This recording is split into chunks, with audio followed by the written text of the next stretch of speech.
Gracias a todos los organizadores, a Ana Bailao en particular modo. Y disculpo porque tengo un español horroroso y un portugués mejor, así voy a hablar en inglés para la presentación. ¿Sí trabaja? Ok. My proposal illustrates a project carried out from November 2011 to October 2013 with 180 school children, the 4 grades of the primary school in Tarcento, a small town in northeastern Italy. Thanks to the sponsorship of a far-sighted local cultural association and the agreement with the school institute. The project was dedicated to the study of a small church medieval origins and its artworks inside. 3 different topics, one for each school year, were established to study, explore, and put in practice techniques and materials. There is an official presentation and the publication of 3 exhibition panels exposed on the church place to share and communicate pupils' achieved results. To begin with, having in mind that awareness of cultural heritage can hopefully develop, especially among young generation, since 2005, I'm involved in thinking up, spreading, and promoting dedicated projects for school children.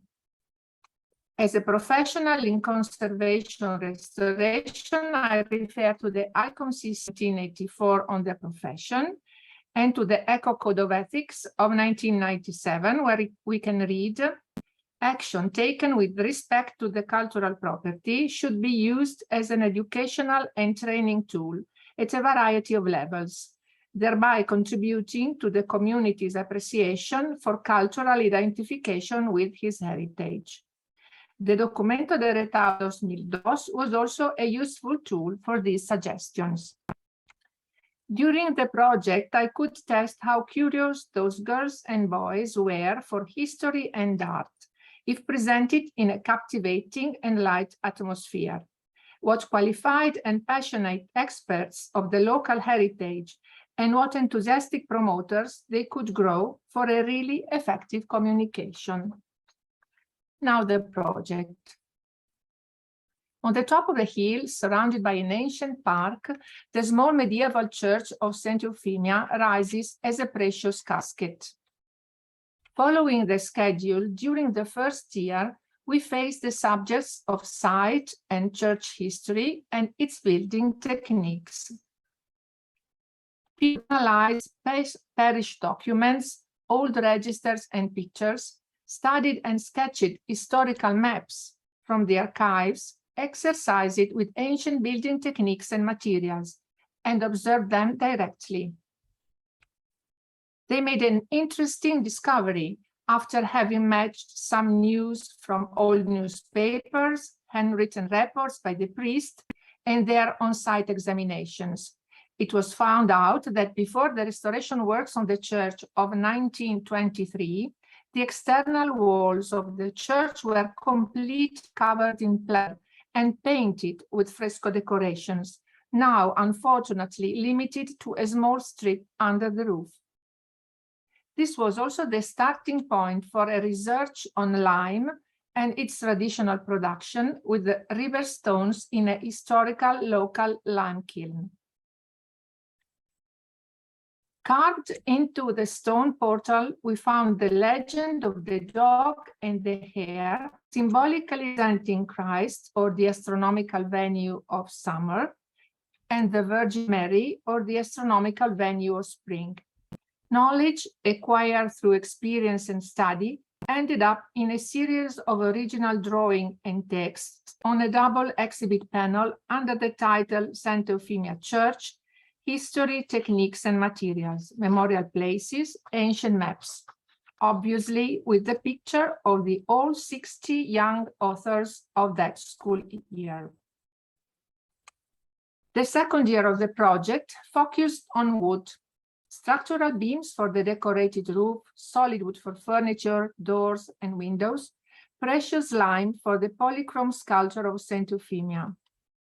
After a thorough research on biological and technical characteristics of and a direct examination of the works of art, school children experimented with coloring and at first they reproduced the roof decoration with the punching technique, and by collecting respective works, noticed that the modular sequence of the original pattern.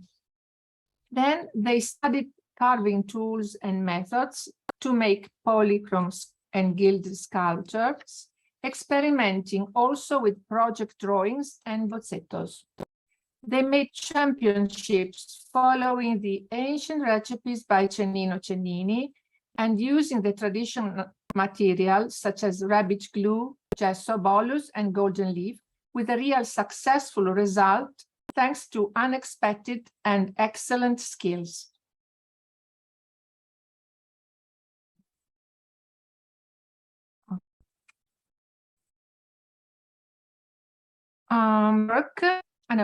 During the same year, the classes had in charge the catalogue of the park outside the church, dating from the first decade of the 20th century as Memorial Park.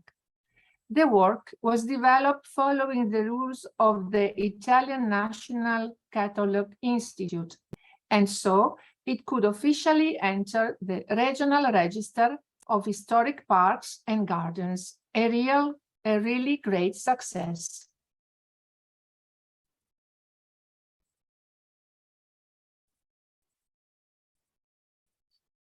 Knowledge acquired through experience and study ended up with the second double exhibit panel under the title Memorial Park, Structural Wood in Art. In the third year, we face mainly pictorial topics, fresco and easel painting. At first, pupils examined the polychrome remains of the Madonna and Saints on the church walls. Then they analyzed ancient construction materials and tools for fresco painting. In the end, they could test their ability with our punching technique by reproducing the same subject of the documented painter Giampaolo Tanner. 3 easel paintings by local artists from the 16th century gave the opportunity for an iconographic research to recognize the various saints represented, and by this, history and tradition of local people of that time. Technical subjects such as flax cultivation, spinning and weaving, and how to make oil colors were also faced with curiosity and satisfaction. Knowledge acquired through experience and study ended up on the third and last double exhibit panel under the title Fresco and Easel Paintings in the St. Euphemia Church, Pictures Tell the Story. The end of the project, that is the main goal we had in mind, was the official feast to inaugurate each exhibit panel in the presence of public, religious and school authorities, parents, relatives and friends, and also tourists. All the pupils personally organized a guided tour at very special ciceroni. They proudly expressed their acquainted competencies and became aware to be the best enthusiastic promoters and high-quality protagonists of its cultural heritage preservation, putting value, development, and diffusion.